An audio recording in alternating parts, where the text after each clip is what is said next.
Bismillahirrahmanirrahim. Assalamualaikum warahmatullahi wabarakatuh. Alhamdulillahirrabbilalamin. Wassalatu wassalamu ala rasulillahi amma ba'du. Rabbi shrah li sadri wa yassir li amri wahlul 'uqdatam min lisani yafqahu qawli. Alhamdulillah kita mempunyai kesempatan. Alhamdulillah Allah masih memberikan kesempatan kepada kita semuanya untuk bisa menuntut ilmu kembali. Dalam hal ini kita akan belajar kembali di buku PAI-nya, yang mana kita akan belajar tentang sholat, dan masih pelajaran yang ke-9,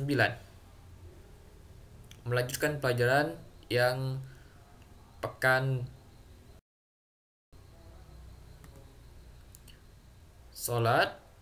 Sudah kita pelajari tentang pengertiannya, sejarah disyariatkannya sholat, dalil kewajiban sholat, syarat sholat yang meliputi syarat wajib, syarat sahnya sholat, rukun sholat. Ini sudah kita pelajari semuanya. Saya harap kalian bisa memahaminya dan bisa mempraktekkannya. Dan sekarang kita akan belajar tentang sunnah sholat. Sunnah di sini adalah sama dengan pengertiannya, apabila kita mengerjakan mendapat pahala, apabila kita meninggalkannya tidak berdosa dan tidak membatalkan sholat. Namun apabila kita meninggalkan sunnah ini, maka kita rugi. Kenapa? Karena sunnah yang dikerjakan di sini, apabila kita kerjanya maka kita mendapat pahala. Oleh karena itu, kita berusaha semaksimal mungkin untuk menjalankan sunnah-sunnah yang ada di dalam sholat. Sunnah sholat meliputi, yang pertama adalah mengangkat tangan ketika takbiratul ihram. Takbiratul ihram itu adalah takbir pertama ketika kita memulai sholat, dan kita sudah sering mempraktekkannya. Dengan kita mengangkat tangan, itu merupakan kita melakukan sunnah. Apabila kita tidak mengangkat tangan pun, itu tidak menjadi masalah. Saat ruku, ketika mau ruku,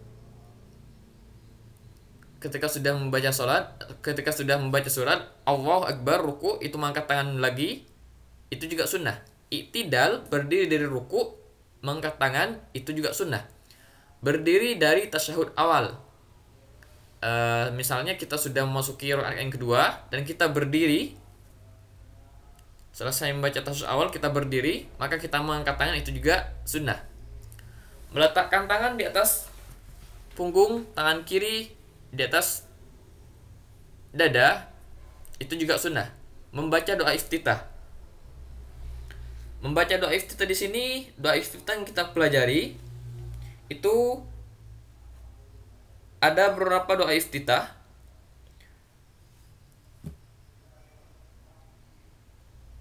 Misalnya ada yang subhanakallahumma wa bihamdika wa tabarakas muka, dan selanjutnya itu juga doa iftitah yang disunnahkan.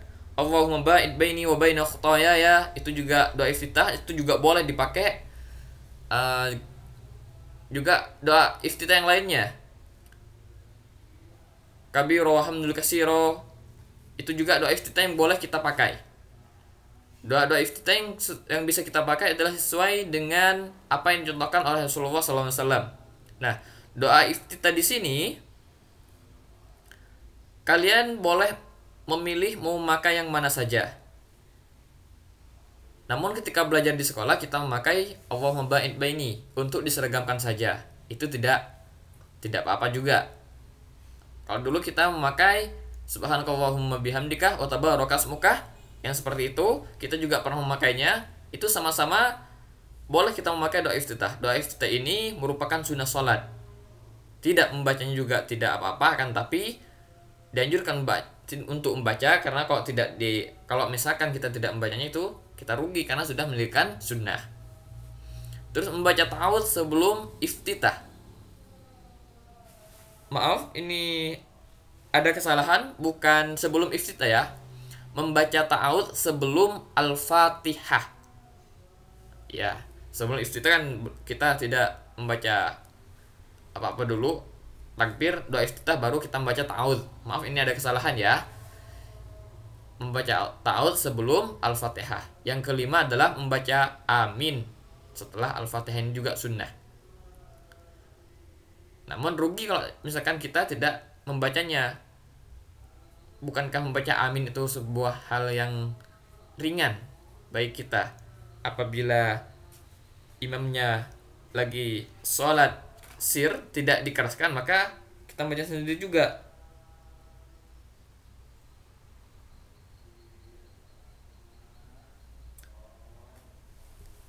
Membaca surat dalam Al-Quran. Nah, membaca surat dalam Al-Quran ini kita bacanya ketika sudah selesai membaca surat Al-Fatihah, baru kita membaca surat-surat dalam Al-Quran. Ini merupakan sunnah yang dianjurkan untuk kita melakukannya. Sunnah yang berikutnya apa? Menempelkan kening, hidung, dan beberapa anggota tubuh lainnya ketika sujud. Kening, hidung, kedua telapak tangan, lutut, dan juga kaki menempelkan kaki, yakni jari-jarinya menghadap kiblat, dan ditempelkan keduanya ketika sujud. Ini juga merupakan sunnah. Dan membaca doa-doa sholat. Doa-doa sholat di sini merupakan doa-doa ketika ruku, i'tidal, sujud, duduk di antara sujud, dan setelah melaksanakan tasyahud akhir. Yang kesembilan ini duduk istirahat. Duduk istirahat ini dilakukan ketika kalau sholat subuh, ini di rakaat pertama, ketika kita sujud, mau berdiri kita duduk istirahat sebentar, baru langsung berdiri. Tidak lantas ketika sujud langsung berdiri. Akan tapi sunnahnya adalah ketika sujud, duduk sebentar, yakni duduk istirahat, baru berdiri.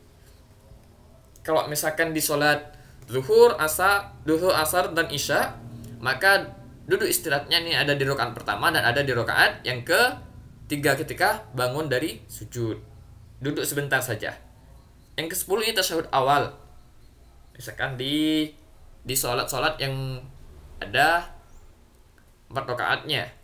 Yang ke-9 membaca sholawat atas Nabi pada tasyahud akhir. Ini sama juga.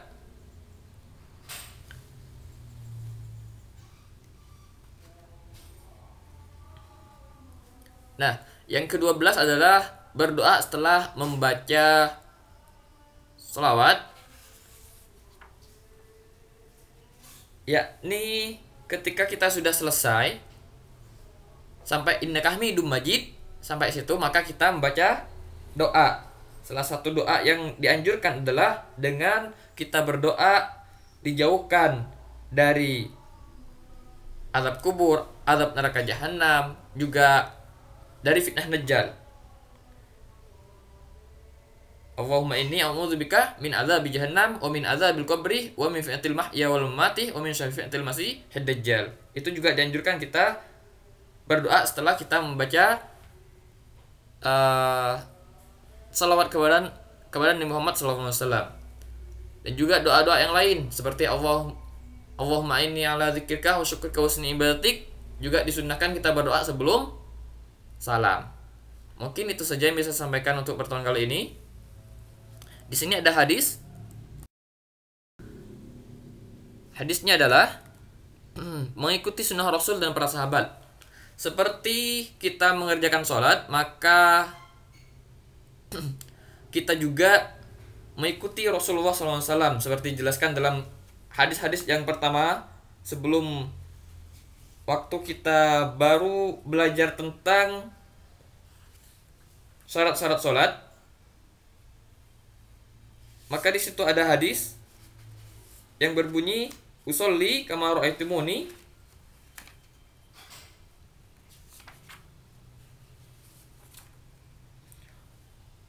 maaf, hadisnya berbunyi solu kama ra'aitumuni usolli. Salatlah kalian, solu kama ra'aitumuni usolli, salatlah kalian sebagaimana melihatku salat. Ini adalah yang disampaikan oleh Rasulullah SAW.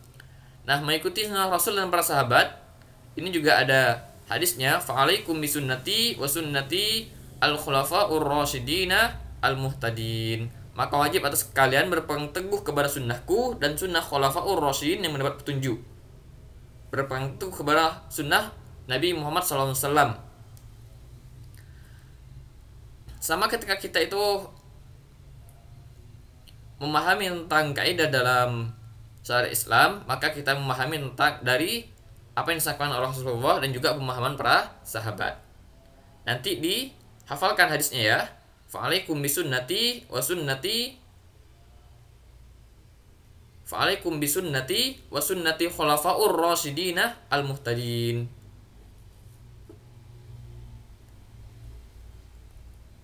Semoga kalian bisa menghafalkannya. Dan ini kalian dihafal dan kirim melalui voice note via WhatsApp ya. Sedikit demi sedikit kita akan belajar tentang menghafal hadis-hadis dari Rasulullah SAW, supaya kita mempunyai pegangan dalam belajar agama Islam. Sekian, semoga bermanfaat. Allahu a'lam bishawab. Subhanakallahumma wa bihamdika, asyhadu an la ilaha illa anta, astaghfiruka wa atubu ilaik. Assalamualaikum warahmatullahi wabarakatuh.